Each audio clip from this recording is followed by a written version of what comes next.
Hello girls, good morning. Saint रुसिया girls high school and junior college में आप सभी का स्वागत है। गर्ल्स, आज हम इस ऑनलाइन क्लासेस में जो लेसन पढ़ने वाले हैं उसका नाम है एनिमल क्लासिफिकेशन, यानी प्राणियों का वर्गीकरण। इस लेसन की शुरुआत करने से पहले हम लोग थोड़ा रिवीजन करते हैं, यानी 9 क्लास में हमने वनस्पति का वर्गीकरण पढ़ा था। तो स्टूडेंट्स, यही आपको प्रश्न पूछा गया है कि जिसका उत्तर आप जानते हैं। आपका प्रश्न है, सजीवों का वर्गीकरण करने के लिए कौन कौन से निष्कर्षों का उपयोग किया जाता है, और इसका आंसर आपको पता है। पिछली कक्षाओं में आप सजीवों का वर्गीकरण की जानकारी ले चुके हो। हमारे आसपास नजर आने वाले सजीव अर्थात मुख्य रूप से वनस्पति और प्राणी हैं। उनके वर्गीकरण के विविध पहलुओं का भी हमने अध्ययन किया है। पिछले साल हमने वनस्पतियों के वर्गीकरण में सारे वर्गीकरण पढ़ चुके हैं। इस आधार पर हम नीचे की तालिका जो दी हुई है उसको हम अभ्यास करते हैं। लिविंग ऑर्गेनिजम्स के दो भाग हैं, एक है प्रोकैरियोट्स और दूसरा है यूकैरियोट्स। प्रोकैरियोट्स में किंगडम मोनेरा आता है और यूकैरियोट्स में यूनिसेलुलर ऑर्गेनिजम्स आते हैं और मल्टीसेलुलर ऑर्गेनिजम्स आते हैं। अब हम देखते हैं कि एक पेशीय सजीव में क्या आता है। एक पेशीय सजीव में प्रोटिस्टा आता है और मल्टीसेलुलर ऑर्गेनिज्म में एक कोशिका आता है और एक होता है विदाउट सेल वॉल। एक विद सेल वॉल होता है और दूसरा होता है विदाउट सेल वॉल। और इसके साथ ही जो जिसमें सेल वॉल होता है उसको दो भागों में विभाजित किया गया है, एक है ऑटोट्रॉप्स, दूसरा है हेटेरोट्रॉप्स। उसके बाद जो ऑटोट्रॉप्स होता है वो किंगडम प्लांटी में आता है और हेटेरोट्रॉप्स है वो किंगडम कवक में आते हैं। अब हम चलते हैं विदाउट सेल वॉल। तो विदाउट सेल वॉल में किंगडम एनिमिलिया आता है और इसी के बारे में हमको आज पढ़ना है। किंगडम एनिमिलिया यानी प्राणियों का वर्गीकरण। इस तरह से हमने इस चार्ट को पढ़ा है। तो बच्चों, इसमें आपको समझ में आया और ये हम ऑलरेडी पढ़ चुके हैं। बच्चों, यहाँ पे एक पिक्चर दिया है, वो है किराना शॉप का। तो ये किराने शॉप में जब हम जाते हैं तो हमें जो चीज़ चाहिए वो हमें आसानी से मिल जाती है।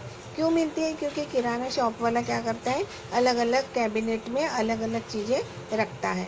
तो इन कैबिनेट्स में अलग अलग टाइप का जो कॉस्मेटिक है, जो राशन है, जो साबुन का सेक्शन है, जो ऑयल का सेक्शन है, तो वो इस प्रकार से वो लगा के रखता है कि हमें वो चीज़ आसानी से मिल जाती है। उसी तरह हम जब कपड़े के शॉप में जाते हैं, क्लोथ शॉप में जाते हैं, तो हमें जो चाहिए वो भी हमें आसानी से मिल जाता है। क्योंकि हम जब उनको कहते हैं कि हमें ये चीज़ चाहिए, हमें कपड़ा चाहिए या रेडीमेड सूट चाहिए, तो वो हमें अलग अलग प्रकार के जो सूट्स हैं वो दिखाते हैं, अलग अलग प्रकार के हमें कपड़े दिखाते हैं, क्योंकि उन्हें पता होता है कि वो चीज़ कहाँ होती है, क्योंकि वो अलग अलग शेल्फ में ये सारी चीज़ें रखते हैं। इससे उन्हें सामान देने में आसानी होती है। बच्चों, जब हम कभी मॉल में जाते हैं तो वहाँ पे भी बहुत सारे फ्लोर्स बने होते हैं। तो वहाँ पे जब हम क्लोथ मॉल में जाते हैं, क्लोथ शॉप में जाते हैं, तो वहाँ पे भी अलग अलग सेक्शंस होते हैं। जैसे इंडियन स्टाइल के कपड़े एक सेक्शन में होते हैं, वेस्टर्न टाइप के अलग होते हैं, बच्चों के किड्स के अलग होते हैं, लेडीज़ के अलग होते हैं। तो इस तरह से वो लोग एक एक फ्लोर पे एक एक सेक्शन रखते हैं। तो ये क्यों होता है? क्योंकि उन्हें कस्टमर को अटेंड करने में आसानी होती है, उनको जो चीज़ चाहिए वो आसानी से दे सकते हैं।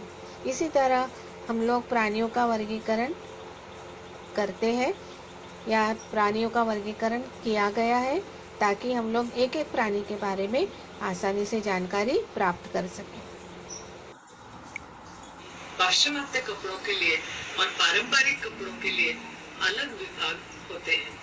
पाश्चात्य कपड़ों के विभाग में भी पतलून, शर्ट, टी शर्ट, इनके भी अलग अलग विभाग होते हैं। शायद आगे जाकर ब्रांड के अनुसार भी उनका गुट बनाया जाता है।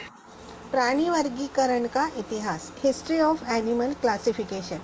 अलग अलग अध्ययनकर्ताओं ने समय समय पर प्राणियों का वर्गीकरण करने का प्रयत्न किया। ग्रीक दार्शनिक एरिस्टॉटल इन्होंने सर्वप्रथम प्राणियों का वर्गीकरण किया था। इन्होंने शरीर का आकार, उनकी आदतें तथा अधिवास जैसे मुद्दों के आधार पर वर्गीकरण किया था।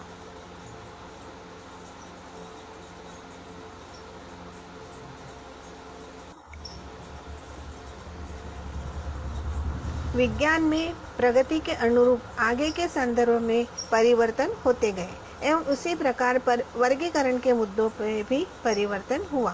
एरिस्टॉटल द्वारा उपयोग में लाई गई वर्गीकरण की पद्धति को कृत्रिम पद्धति कहते हैं।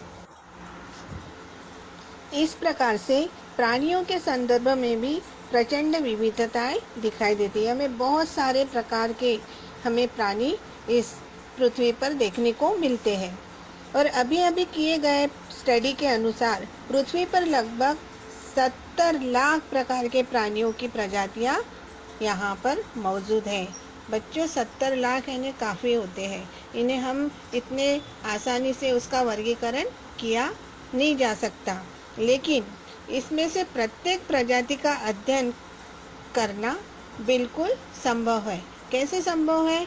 अगर यदि प्राणियों की समानता एवं असमानता के आधार पर उनके समूह को और उप समूहों को विभाजित किया जाए तो एक बड़ी संख्या में उपलब्ध प्राणियों का अध्ययन करना बहुत आसान होगा। अगर हम उसको कैटेगरी वाइज, उसको कैरेक्टरिस्टिक वाइज, उनके रहने का अनुकूलन और ऐसी बहुत सारी बातें हैं, अगर उनसे हम उनका वर्गीकरण करें तो हमें बहुत आसानी से इन प्राणियों के बारे में जानकारी मिलती है। तो बच्चों, कालांतरण में वर्गीकरण की प्राकृतिक पद्धति का अवलंबन किया गया। वर्गीकरण की प्राकृतिक पद्धति या शरीर रचना संबंधी गुणधर्म, उनकी कोशिकाएं, गुणसूत्र, जैव रासायनिक गुणधर्म जैसे मुद्दों पर आधारित थी। कालांतरण में उत्क्रांतिवाद पर आधारित वर्गीकरण की पद्धति को अमल में लाया गया। डॉक्टर मेयर इन्होंने इस पद्धति का उपयोग कर प्राणियों का वर्गीकरण किया। तो बच्चों, इसमें हमने आज एनिमल क्लासिफिकेशन में हमने बहुत सारी जानकारी प्राप्त की है और उसी के साथ हमने प्राणी वर्गीकरण का इतिहास भी प्राप्त किया है।